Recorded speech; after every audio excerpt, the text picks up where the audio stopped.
Subscribe کیجئے ہمارے شبان الحدیث چینل کو، بیل آئیکن کو دبائیں ہماری ویڈیوز کو سب سے پہلے دیکھنے کے لیے۔ اگر آپ ہمارے پروگرام کی لائیو اسٹریمنگ دیکھنا چاہتے ہیں تو آج ہی ہمارے فیس بک پیج بڑی مسجد کو لائک کریں۔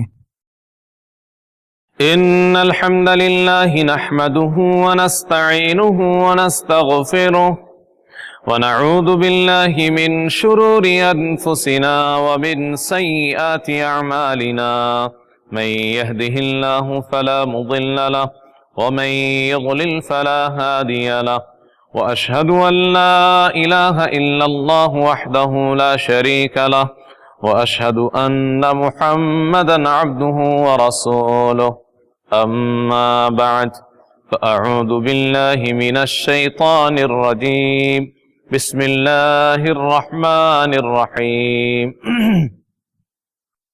واعلموا انما اموالكم واولادكم فتنة،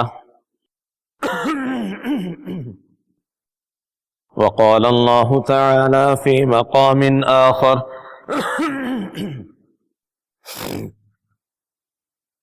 يا أيها الذين آمنوا لا تلهكم أموالكم ولا أولادكم عن ذكر الله،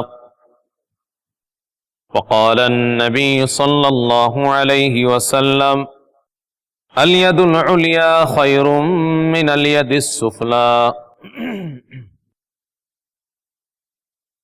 معزز حاضرین و سامعین، ہر قسم کی حمد و ستائش، تعریف و توصیف، بزرگی و بڑائی اور عبادت و بندگی لائق اور مناسب ہے اللہ رب العالمین کے لیے، جو خالق کائنات ہے، مالک ارض و سما ہے اور رب العالمین ہے۔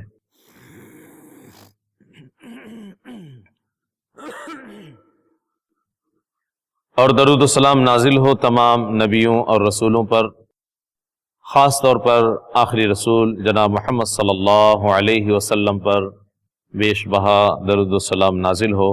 اللہم صلی علیہ وبارک وسلم۔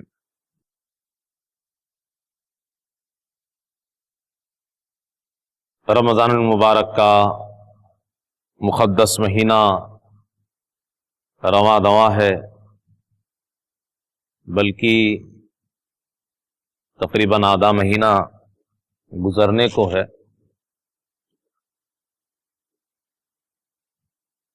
اس ماہ مبارک میں مسلمان بہت سارے نیک کام انجام دیتا ہے۔ ایک اہم کام عام طور پر مسلمان اس ماہ مبارک میں انجام دیتا ہے، اور وہ ہے مال کی زکوٰۃ نکالنا یا صدقہ و خیرات کرنا۔ صدقہ و خیرات بکثرت اس مہینے میں کرنا چاہیے، اس میں کوئی شک نہیں ہے، اس لیے کہ نبی کریم صلی اللہ علیہ وسلم خاص طور پر اس ماہ مبارک میں حضرت جبرائیل علیہ السلام سے ملاقات کے بعد سخاوت میں اور آگے بڑھ جاتے تھے۔ حدیث کے اندر جو تعبیر اختیار کی گئی ہے وہ یہ کہ نبی کریم صلی اللہ علیہ وسلم اس ماہ مبارک میں چلتی ہوا سے زیادہ سخی ہو جاتے تھے۔ اور رہ گئی بات زکوٰۃ کی، تو ماہ مبارک رمضان المبارک یہ زکوٰۃ کے لیے کوئی خاص مہینہ نہیں ہے۔ بہت سارے مالدار احباب کو یہ غلط فہمی ہے کہ شاید زکوٰۃ رمضان ہی میں نکالنی چاہیے۔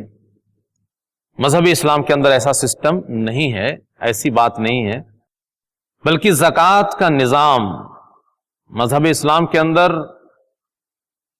صاحب نصاب بننے کے بعد جب سال پورا ہو جائے اس کے ساتھ اس کو جوڑا گیا ہے، رمضان کے ساتھ اس کو جوڑا نہیں گیا ہے۔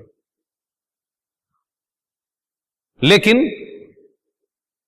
نیکی کا یہ مہینہ ہوتا ہے، مسلمان اس مہینے میں عام طور پہ صدقہ و خیرات میں حصہ بھی لیتا رہتا ہے، یا ایک طریقے سے یہ کہیں کہ کاروبار اور تمام چیزوں کو ہلکی کر کے مسلمان اس مہینے میں اپنے آپ کو فارغ کر لیتا ہے، اور اسی مناسبت سے زکوٰۃ نکالنے اور اس کو ضرورت مندوں کو دینے میں اس ماہ مبارک میں مسلمانوں کو آسانی رہتی ہے، اس لیے عام طور پر اس مہینے میں لوگ زکوٰۃ نکالا کرتے ہیں۔ یہ ایک الگ بات ہے۔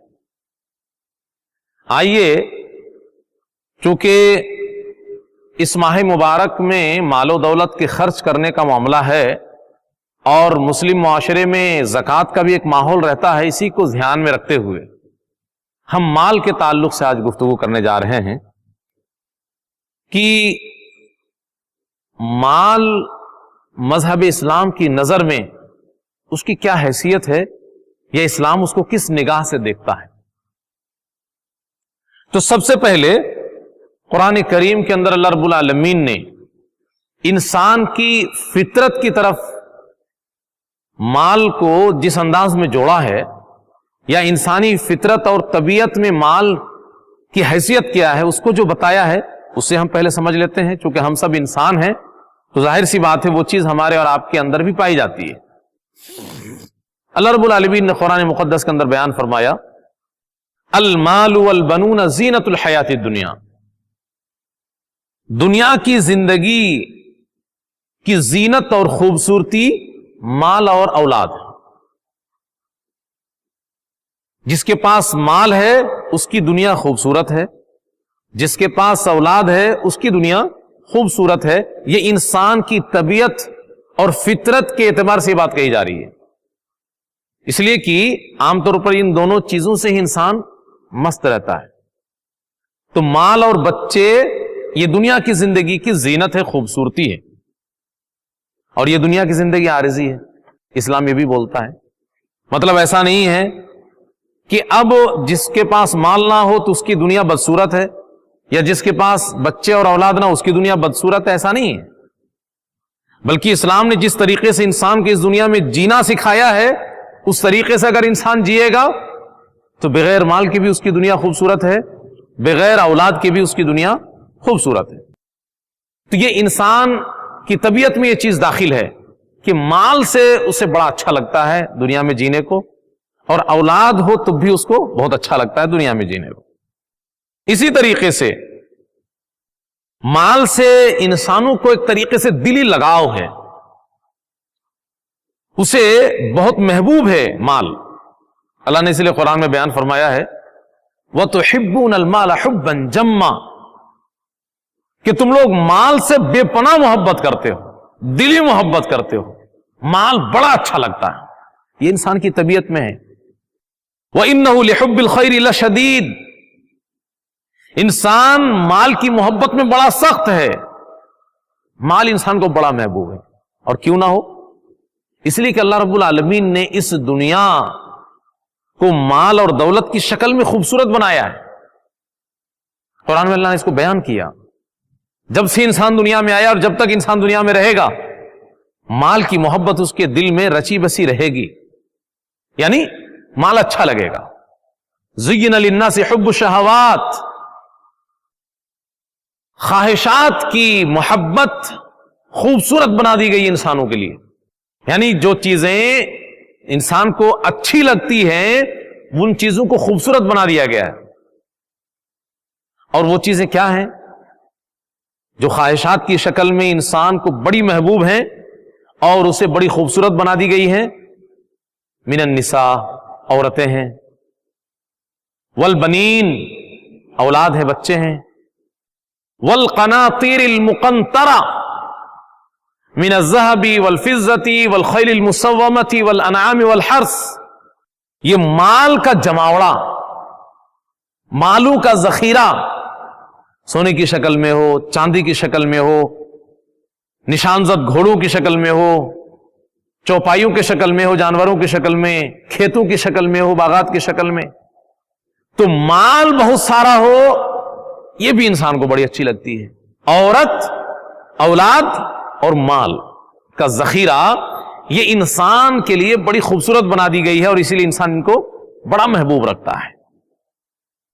یہ انسان کی فطرت اور طبیعت کو اسلام نے بتایا ہے۔ اب ایک غلط فہمی بہت سارے لوگوں کو ہو جاتی ہے، عام طور پہ مسلمان جب اس دنیا کی بے ثباتی کو سنتا ہے قرآن و حدیث کی روشنی میں کہ اس دنیا کی کوئی حیثیت نہیں ہے، یہ سب عارضی چیزیں ہیں، وقتی ہیں، یا جو مال و دولت میں لگ جاتے ہیں ان کی جو مذمت قرآن و حدیث میں بیان ہوئی ہے ان سب کو سنتا ہے، تو ایسا لگنے لگتا ہے کہ مال بری چیز ہے اور اسلام میں شاید مال زیادہ ہونا حرام ہے، جبکہ ایسا نہیں۔ قرآن میں اللہ رب العالمین نے مال اور اولاد کو فتنہ کہا تو بہت سارے لوگ ایسا سمجھ بیٹھتے ہیں کہ یہ بہت گندی چیز ہے۔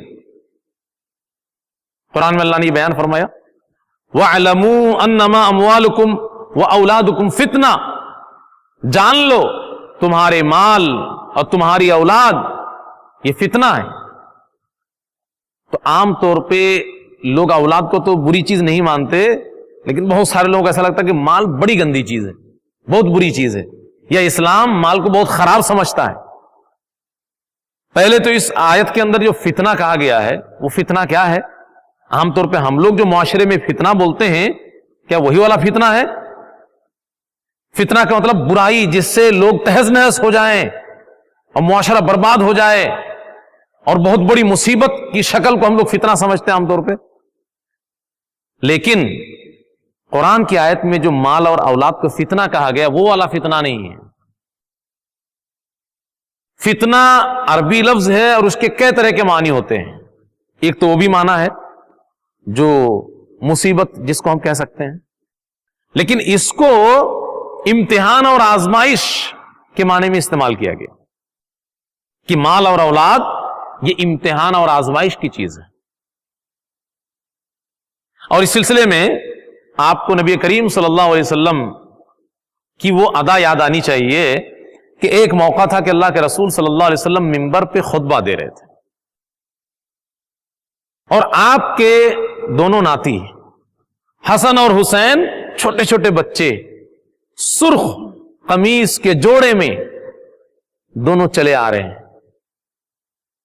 اور کبھی گرتے ہیں اٹھتے ہیں، بچے جس طریقے سے جو بہت اچھی طرح چلنا نہیں سیکھتے، یا بچے ویسے بھی تھوڑا لڑکھڑاتے ہیں، ذرا سا میں بس لڑک جاتے ہیں، تو وہ گرتے پڑتے چلے آ رہے ہیں نانا کے پاس۔ اللہ کے رسول صلی اللہ علیہ وسلم سے رہا نہیں گیا، آپ منبر سے اتر گئے خطبہ روک کر کے، اور جا کر کے دونوں ناتی کو ہاتھوں میں اٹھا لیا۔ اب اس کے بعد اللہ کے رسول صلی اللہ علیہ وسلم نے قرآن کی اسی آیت کی تلاوت فرمائی کہ اللہ رب العالمین نے سچ کہا ہے کہ تمہارے مال اور تمہاری اولاد فتنہ ہیں۔ میں نے ان دونوں کو گرتے پڑتے آتے ہوئے دیکھا تو اپنے آپ کو روک نہیں پایا، میں نے خطبہ روک کر کے ان کو اٹھا لیا۔ بہرحال اس کے بعد پھر اللہ کے رسول خطبہ دینے لگے۔ تو یہاں پہ جو فتنہ کا لفظ استعمال ہوا ہے اللہ کے رسول صلی اللہ علیہ وسلم نے، یہ فتنہ مصیبت والا فتنہ نہیں ہے، بلکہ یہ والا فتنہ ایک تیسرا معنی ہے، چاہت والا فتنہ۔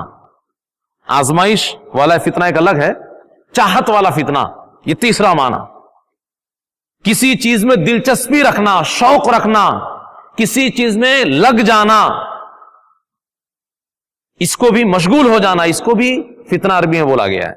تو اللہ کے رسول صلی اللہ علیہ وسلم اپنے ناتی میں لگ گئے، اس فتنے میں اللہ کے رسول صلی اللہ علیہ وسلم مبتلا ہوئے۔ اور امتحان اور آزمائش والا فتنہ قرآن میں اللہ نے اس لفظ کو استعمال کیا ہے، احسب الناس ان یترکوا ان یقولوا آمنا وهم لا یفتنون۔ لوگوں نے ایسا سمجھ رکھا ہے کہ ایمان کا دعویٰ ہی کافی ہے، چھوڑ دیے جائیں گے، وہ آزمائے نہیں جائیں گے۔ تو قرآن کی اس آیت میں لا یفتنون فتنہ ہی سے بنا ہے، آزمانا۔ تو اولاد اور مال فتنہ ہے، مطلب امتحان اور آزمائش کی چیز ہے، یعنی آدمی اولاد اور مال کی محبت میں گرفتار ہو کر کے حلال کو چھوڑ کر کے حرام کا راستہ اپنا لے گا تو ظاہر سی بات ہے وہ آزمائش میں کامیاب نہیں ہو پائے گا، یا اللہ رب العالمین کے فرامین کو بجا لانے میں مال اور اولاد کی وجہ سے وہ رک جائے گا بہت سارے وقت میں،